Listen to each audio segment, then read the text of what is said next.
আসসালামু আলাইকুম দর্শক, আপনারা অলরেডি দেখেই ফেলেছেন যে ব্রাজিল আর মরক্কোর যে খেলাটা হয়েছে, এক এক গোলে ড্র হয়েছে। তো এই যে ম্যাচটা যে ড্র হলো, এতেই ব্রাজিল সাপোর্টাররা যে পরিমাণ খুশি। তো আসলে খুশিটা হওয়ার কারণ কি, কারণ সেই বিষয়ে আজকে আমি জানাবো যে এই ভিডিওর মাধ্যমে আপনারা জানতে পারেন যে ব্রাজিল সমর্থকরা ড্র হওয়াতেই যে পরিমাণ খুশি হয়েছে, খুশির পিছনের মূল রহস্যটা কী। ভিডিও দেখতে থাকুন সম্পূর্ণ। সাথে আছে আমি Hridoy Hossain blogs YouTube channel, Facebook পেজের পক্ষ থেকে আপনাদের সবাইকে স্বাগতম। তো এখন আসেন যে এই যে ব্রাজিল আর মরক্কোর যে খেলাটা হলো, এখন ব্রাজিল সমর্থক যারা আছেন তারা কি বলতেছে যে ব্রাজিল আর মরক্কো হচ্ছে যে দুইটাই স্ট্রং টিম। ঠিক আছে, দুইটা টিম এমন টিম, মনে করেন যে ব্রাজিল হচ্ছে র্যাঙ্কিংয়ে 6 আছে, মরক্কো 7 আছে। তো মানে বাঘা বাঘা টিমের সাথে খেলা হয়েছে। এখানে তো মরক্কো গোল দিবেই, ব্রাজিল তো গোল একটা দিবেই, মানে একটা ড্র হবে, এটাই স্বাভাবিক।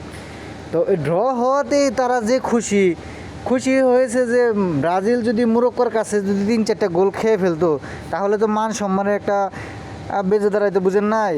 কথা আছে না যে যদি আবার আগের বারের মতো 7 আপ খাওয়া ফেলাইতো, তাহলে তো দেখা গেছে যে একবারে হাতে হারিকেন তো একবার পাইছে, আর একবার হারিকেন, আর এক হাতে হারিকেন। তখন মনে করেন যে প্যান্ট খুলে গেলে প্যান্ট উঠানোর মনে করেন যে মানুষ পাওয়া যাবে না।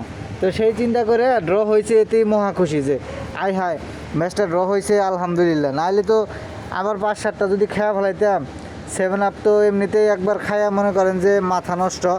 সবাই যে পরিমাণ খেপাইতেছে, এতেই তো মুখ তুলে দাঁড়ান যায় না।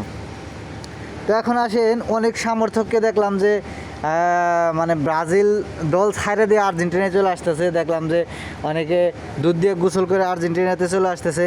যে ব্রাজিলের যে এইরকম কামব্যাক দেখে আমরা খুবই হতাশ। এই খেলা খেলে আসলে ফিফা ওয়ার্ল্ড কাপ জিতা সম্ভব না। এরা প্রথম দেখা গেছে যে বাদ পড়ে যাইব। তো এই দলে থেকে লাভ নাই, দাদার আমলে কাপ নিছে, ওই কাপ দেখে আমাদের লাভ নাই। আমরা এখন আর্জেন্টিনা করব। ভবিষ্যৎ জেনারেশন ইয়াং যেভাবে কাপ নিতেছে, নিজের চোখে দেখা কাপ, আর দাদার আমলের কাপ দেখে আমরা দল করে লাভ নাই। আমরা এখন ব্রাজিল ছাইড়ে দিয়ে আর্জেন্টিনা চলে আসতেছি, এই দুধ দিয়ে গোসল করতেছি। অনেকেই দেখলাম যে বলতেছে যে ব্রাজিল করে আসলে এই যে কাপ নিয়ে বড়াই করে এত আসলে লাভ নাই। আবার অনেকে বলতেছে যে এই কাপ দেখে এতদিন পরে ব্রাজিল সাপোর্ট করছি, এখন আর করা সম্ভব না, কাপ ছাড়াই ভালো। খেলার মতো খেলা হইলে সেই দলে থাকাই ভালো, এই কাপ দেখে দল করে লাভ নাই।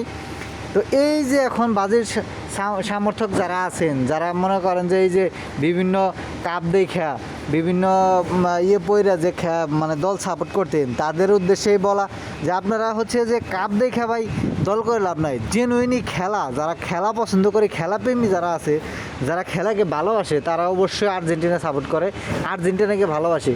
কারণ হচ্ছে যে আর্জেন্টিনা একটা মাত্র দল, যে দলের মনে করেন যে খেলা দেখে এমন কোনো জাতি নাই, এমন কোনো মানুষ নাই যে মুগ্ধ হবে না।